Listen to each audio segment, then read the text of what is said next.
ኣብ ኣፍሪቃ ውሽጢ ብግልጽ ዝረአ ድኽነት ነቲ ናይ ስራሕ ስእነት ስዒቡ ትሕቲ ዕድመ መርዓ ኣዝዩ እናወሰኸን ብፍላይ እውን ኣብ ገጠር ዝርከባ ኣዋልድ ዑጨአን ኮይኑ ይረአዩ። ኣብ ንኡስ ዕድሚኤን ናብ ሓዳር ዝኣተዋ ኣዋልድ ብተፈላለዩ ጸገማትን ትፋታሓን ነቲ ውላዶም ንብሕተን ከዕብያን ትግደዳ ነዚ ህይወት ክስዕራ ክብላ ድማ ብዕድመ ካብአን ኣዝዩ ንዝበልጥ ሰብ ብምምርዓው ህይወተን ክገብራ ተራእየን እየን።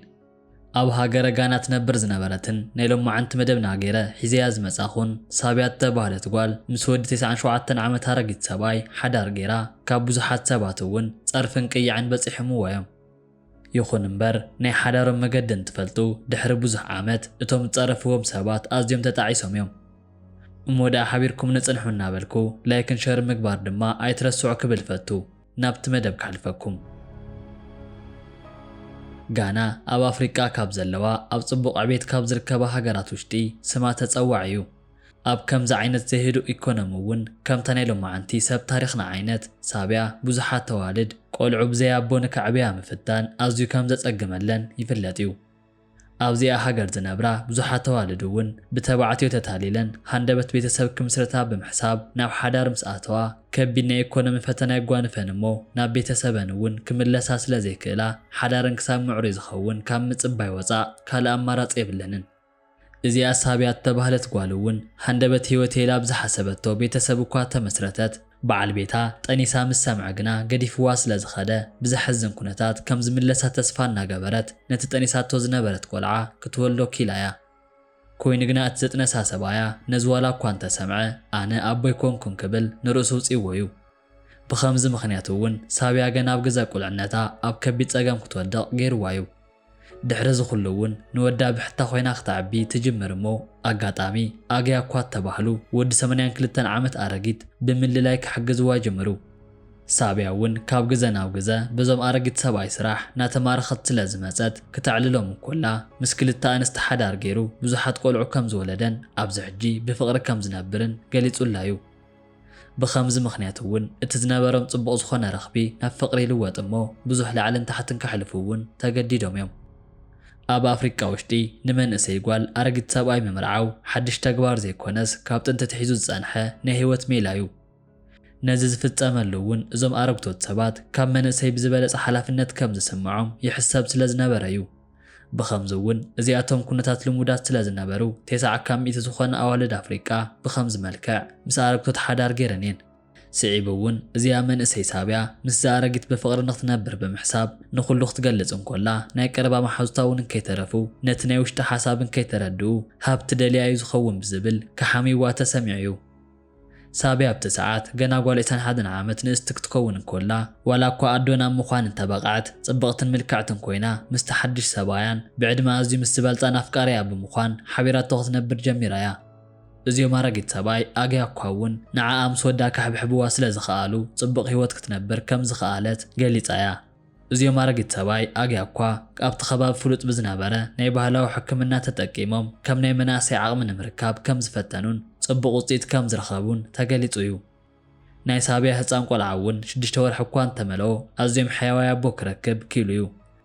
ምስሓትና ኣብ ክሮም ተባህለ ቦታ ክትነብር እኳ ተጸንሐት ካብ 2006 ዓመተ ምህረት ጀሚሩ ግና ካብቲ ዝነበረቶ ቦታ ንእሽተይ ውፅኢሉ ናብ ዝርከብ ኦባሲ ከተማ ክትከይድ ኪላ እያ። እዚኦም በዓል ቤታ ኣግያ እኳ እውን ኣብቲ ቦታ ናይ ኮኮዋ ሕርሻ ስለ ዝነበሮም ምስቲ ቦታ ክትላመድ ብዙሕ ግዜ ይወሰደላን። ኣብ ከምዚ ዓይነት ካብ ሓደ ንላዕሊ ንስቲ ናይ ምምርዓው ህይወት ውሽጢ ብዙሕ ግዜ ናይ ምጥምማት ስምዒት ከጋጥም ስለ ዝኽእል እተን ነባራት ክልተ ንስቲ ነዛ ሓዳሽ መንእሰይ ጓል ብጎባ ዓይኒ ካብ ምጥማት ሓሊፈን ናብ ጎንፂ ከኣትዋ ኪለን እየን። እዚኦም ኣረጊት ሰብኣይ ግና እቲ ናይ ዕድመ ጸጋ ልምዶም ገይሮም ኣብ መንጎ ሰለስቲየን ሰላም ንከዓስል ዝኽእልዎ ገይሮም እዮም። እቲ ካልእ ከቢድ ፈተና ኮይኑዋ ዝጸንሐ ነገር ድማ ኣብቲ ዙርያ ዝነበሩ ሰባት ብዕድመ 4 ዕጽፊ ምስ ዝበልፃ ዝተመርዐቱ ጓል ብምባል ኣብ ሓሜት ስለ ዝነበሩ ብቕልጡፍ ናብ ኩላብ ዝኸደቶ መገዲ ከሰክፍዋን ካብኡ ሓሊፉ እውን መጸየፊ ዝኾነ ስም ገይሮም ብምጽዋዕ ህይወታ ክኸብድ ገይሮም እዮም። ኣብ ከምዚ ዓይነት ሓሜት ዝወደቐት ሳብያ ጥራይ ዘይኮነትስ ንኣግያ እኳ እውን ናይ ጓል ድሌቶም ልዑል ብምዃኑ እዩ ብዝብል ናይ ቡን ዕላል ገይሮሞም እዮም። ዋላ እኳ ከምዚ ኢሉ ብዙሕ ወረታት ተወዝዐ ኣብዚኦም መጻ ምንድግና ዋላ ሓንቲ ክፍጠር ስለ ዘይከኣለ ነቲ ወረ ብምግዳፍ ህይወቶም ቀፂሎም እዮም። ከምዚኦም ዓይነት ህይወትን ናይ ፍቕሪ ረኽብን ኣብ ቅድሚ ሕጂ ዝነበሩን ሓደሽቲ ዋላ እኳ ተዘይኮኑን ናይዚኦም ሰብ ሓዳር ኣዝዩ ክጋነን ዝገበሮ ግና ናይ ዕድሜኦም ፍልሊ ኣዝዩ ልዑል ብምዃኑ እዩ ነይሩ። ንሳቶም እውን ግና ነዚ ኣሚኖም ከም ዝኣተዉ ብዙሕ ግዜ ገሊፆም እዮም። መብዛሕትኡ ግዜ ንመርዓ ትልክዕ ዝኾነ ታይም ዝፅበዩ መናእሰይ ተባዕትዮ ኣብ ሓዳር ቆራጽነት ስለ ዘይብሎምን እቲ ረኽቢ ብናይ ገንዘብ እውን ብናይ ሕድሕድ ጠባይ ዘይምስምማዕ ሓቢሮም ክጸንሑ ስለ ዘይገብሮም ብቕልጡፍ ንክረሓሓቑ ገይርዎም እዩ። ዝኾነ ኮይኑ እዚኦም ክልተ መጻምዲ ሳብያም ሰኣግያ እኳ ነቲ ጸርፊ ይኹን ሓሜት ሸለል ብምባል ብፍላይ እዚኦም ኣረጊት ምስተን ክልተ ኣንስቱን ሕጋውያን ደቁን ካብ ንብረት ዋላ ሓንቲ ዓይነት ናይ ይግባአና ዓይነት ሕቶ ንከየልዕሉ ገይሮም ብምዕባይ ምዛ መንእሰይ ሰበይቶም ቆልዑት ብምውላድ እውን ን14 ዓመታት ኣብ ሓደር ውሽጢ ኮይኖም ክጸንሑ ብምኽኣሎም ንመላእ ማሕበረሰብ ከስደምሙ ኪሎም እዮም። ብዙሓት ኣግያ እኳ ስለ ዝኣረገ ንናይ ጾታዊ ረኽቢ ድሌት ውፅኢታዊ ስለ ዘይኮኑ ካብ ዝተላዕለ ክፋትሑ እዮም ኢሎም ሓሲቦም እኳ እንተነበሩ ብዘስደምም ኩነታት ግና ካብ 1 ዓመት ንድሓር ካብዛ መንእሰይ ሳብያ እቲ ናይ ፈለማ ብኹር ወዶም ብምውላድ ንኹሉ ሰብ ኣፉ ከትሕዝዎ ኪሎም እዮም። ከምዚ ኢሉ እንከሎ እውን ሓደ ሳብያ ነዞም ኣረጊት ብናይ ገንዘብ ምኽንያት እምበሪ ውሽጣዊ ድሌታ ከማልኡላ ኣይክእሉን ብምባል ምስ ካልእ መንእሰይ ብሕቡእ ክትራኸብ ናይ ግድን ኢሎም እኳ እንተሓሰቡ ንሳ ግና ምስ ዋላ ሓደ ተራእያ ኣይትፈልጥን። ሓደ ሰባት ኣዝዩ መስደመምን ብዝኾነ ነገር ክኸሱን ከለው ኣዝየ ዝግረም እወ በዓል ቤተይ ካብ ኣቦይ ብዕድመ ኣዝዩ ከም ዝበልጽ ይፈልጥ እየ። ኮይኑ ግና ኣነ ኣብ ሓዳረይ ሕጉስቲ እየ። በዓል ቤተይ እውን እዚ ስምዒት ሓቃዊ ከም ዝኾነ ይፈልጥ እዩ። ስለዚ እውን እዚ ንዓና እኹል ብምባል ቁርፂ ዝኾነ መልሲ ሂባቱልያ። ቀፂሉ እውን ሳብያ ብሓደ ቆልዓ ጥራይ ዘይኮነስ ካብዚኦም ኣረጊት ኣግያ እኳ እቲ መበል 4ይ ቆልዓ ምስ ወለዱ ኣብቲ ተገብረላ ቃለ መሕተት ኩርዒላ ኣብቲ ናይ መርዓ መዓልቲ ብዙሓት ሰባት እዚ ሓዳር ከም ዘይቅጽል ተዛሪቦም እዮም። ኣብዚ ሕጂ ግና ኣብ ከምዚ ቦታ በፂሕ ኣለኹ ብምባል ብቐዲ መልክዕ ተዛሪባ እያ።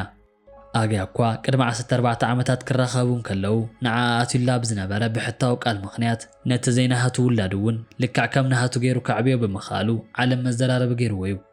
እዚኦም ኣረጊት ሰብኣይ እውን ኣብቲ ዝሃብዎ ቃለ መሕተት ብዙሓት ሰባት ዝሓትዎ ነገር መብዛሕትኡ ግዜ ሕተት እየ ኣነ ግና ብዛዕባ ሰባት ኣቓልቦ ይብለይን ወረኦም እውን ወላ ሓንቲ ዝጸገመኒ ይኮነን ብምባል መሊሱ እዩ። ምኽንያቱ እውን ሳብያ ካብ ልባ ከም እትፈትወኒ ይፈልጥ እየ። እቲ ቀንዲ ድማ እዚ ጥራይ እዩ። ሰባት ብኣና እናሓመዩ 14 ዓመት ሓሊፉ እዩ። ሕጂ እውን ስቒሎም ወረኦም ይግበሩ ብምባል ክዛረቡ ተሰሚዖም እዮም። ኣብዚ ሕጂ ሳብያ ጓል 35 ዓመት ክትከውን እንኮላ ኣቶ ኣጉያ እኳ ድማ 100 ዓመት ክረግጹ 3 ዓመት ጥራይ ተሪፈን እየን። ኣብ ሓደ መዓልቲ ጊሓት ካብ ድቃሶም ተላዒሎም ናይ ፍቕሪ ሕቶ ተዘልዕሉላ ደስ ክብላ ከም ዝኽእል እውን ብዙሓት ሰባት ገሊፆም እዮም። ብዙሓት ሰባት ኣብዚ ሓዳር ጽቡቕ ዘይኮነ ቃላት ክጥቀሙ ምርኣይ ኣዝዩ መሕዘን እዩ። ኮይኑ ግና ድሕሪ ብዙሕ ዓመት እውን ተጣዒሶም ተራእዮም እዮም።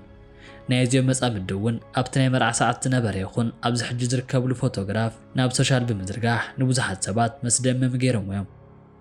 ኣብዚ ቪድዮ እውን ብዙሕ ርእቶ ሂቦምሉ እዮም።